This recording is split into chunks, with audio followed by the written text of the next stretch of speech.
고등학교 때 되고 그 인식을 잃어버렸죠. 왜냐하면 성적이 확 낮아졌으니까. 그렇게 성적이 낮아지고 나서 흔히 사람들은 잃어버린 다음에야 중요성을 깨닫는다 이렇게 얘기를 하잖아요.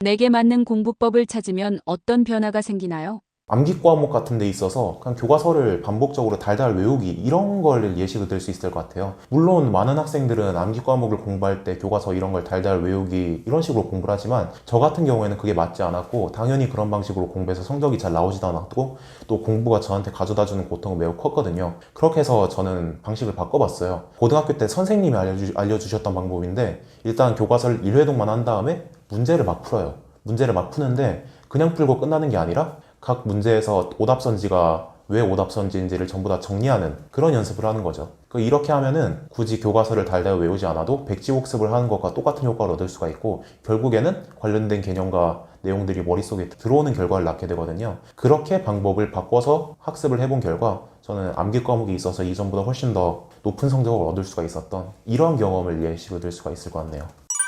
나에게 맞는 공부법을 찾는 노하우가 있나요?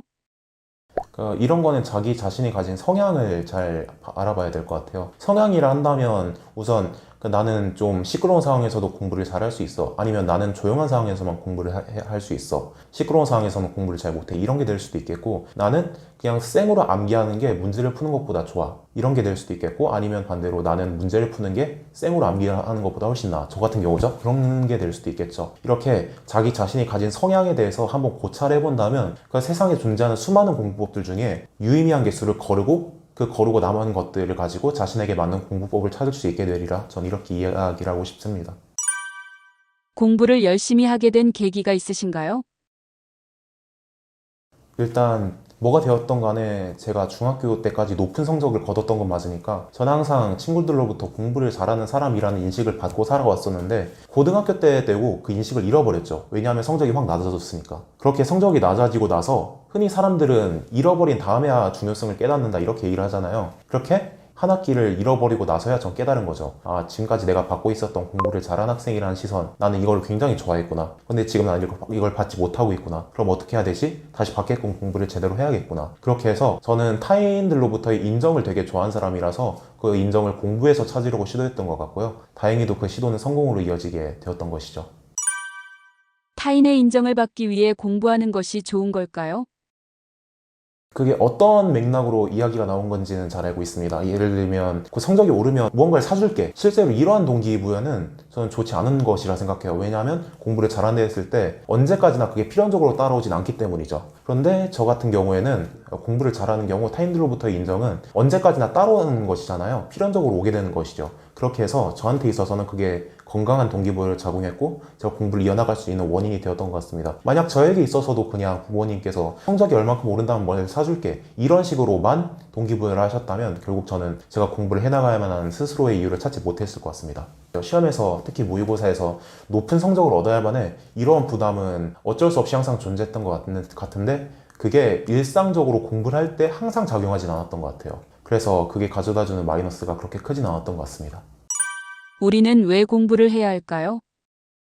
이거는 어디서 자주 인용된 표현이기도 한 것 같은데 세상의 해상도가 달라지는 것 같아요. 많은 지식을 가지고 있으면은 어떠한 세상 현상을 볼 때에도 이거는 그냥 그런가 보다 하고 넘어가는 게 아니라 그거에 대해서 좀 더 폭넓은 이해를 가질 수 있게 되고 나중에 그 세상에서 어떠한 일을 해나갈 때 있어서도 굉장히 큰 도움을 받을 수가 있거든요. 물론 고등학교 때 하는 공부는 그것보다도 입시에 좀 더 초점이 맞춰져 있어서 지금 당장은 좋은 대학을 가는 것 여기에만 초점이 맞춰지기 마련인데 저는 좋은 대학을 가는 것도 결국에는 세상을 바라보는 해상도를 높이는 요인이라고 생각하거든요. 더 좋은 대학에 가서 더 많은 사람들을 만나보고 그 사람들이 가진 배경을 봄으로써 세상에 대한 더 많은 지식을 가질 수가 있는 것이죠. 그렇게 해서 공부 자체로도 세상에 대한 많은 지식을 갖춰서 세상을 바라보는 해상도를 높일 수 있고 또 좋은 대학을 가는 것 또한 세상을 바라보는 해상도를 높일 수 있는 요인으로 작용을 해서 저는 이게 공부를 해야만 하는 가장 큰 이유라고 생각합니다. 예를 들면 이런 물컵을 볼 때 그냥 물컵이구나 라고 생각할 수도 있겠지만 만약에 이런 컵을 많이 만들어 오던 사람이면 이 물컵에는 어떤 원리가 적용되어 있고 어떠한 양식을 갖추고 있고 또 이건 어떤 재료로 만들어져 있어 이렇게 다양한 지식들을 추가적으로 뽑아낼 수가 있을 텐데 그런 추가적인 지식들을 많이 뽑아낼 수가 있다는 거 이게 세상에 대한 해상도라고 제가 표현했던 바인 것 같습니다.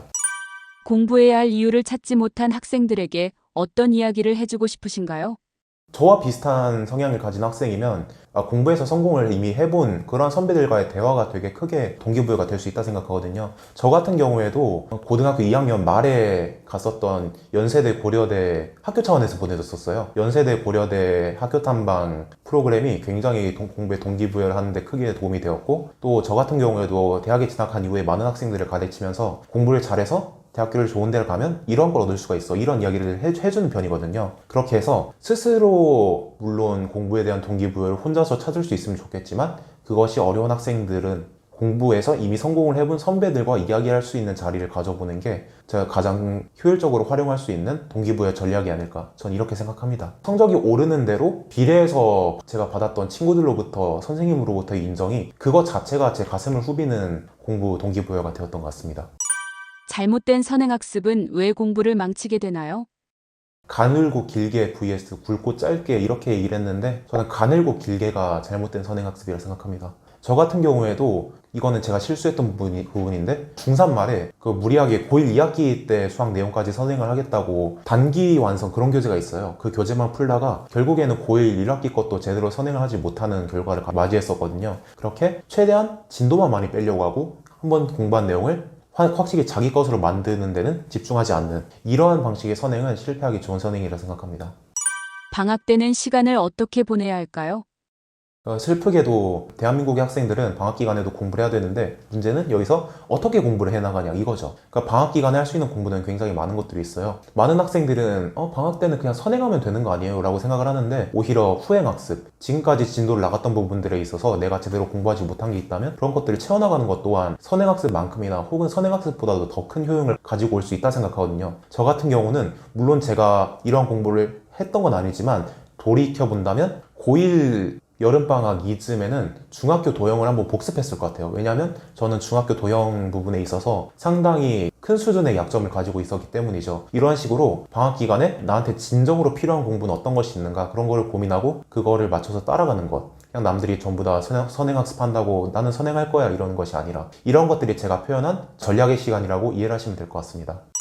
부모님, 선생님들과 공부 방법에 있어서 갈등은 없었나요? 학습 커리큘럼에 있어서 부모님과의 대립은 없었던 것 같습니다. 중학교 때까지 공부를 열심히 하지 않을 때는 부모님이 너 공부해야지 이렇게 터치를 하셨는데, 고등학교 가고 나서 제가 스스로 공부를 열심히 하는 모습을 보여주고 나서는 부모님께서는 제가 공부를 하는 거에 대해서는 일절 터치를 하지 않으셨고, 선생님들은 한 고2 때까지는 제가 모의고사 성적이 잘 나오고 내신 성적이 안 나올 때에도 너 그래도 수시 준비를, 내신 준비를 하긴 해야 되지 않겠냐 이렇게 말씀하셨는데, 고3 때도 그 성적이 유지되니까 쌤들도 그냥 얘는 수능으로 대학 가리나 그렇게 생각하셨던 것 같아요. 그때 선생님들 저한테 하셨던 얘기가, 야 정윤아, 너 학교 시험 이거 성적 필요하냐? 너 이거 성적 받아도 이거로 대학 안 갈 거잖아. 이런 말씀까지 되게 많이 하셨을 정도로 그 선생님들이 제가 수능에서 거두게 될 성적에 대해서 많이 믿어주셨던 것 같습니다.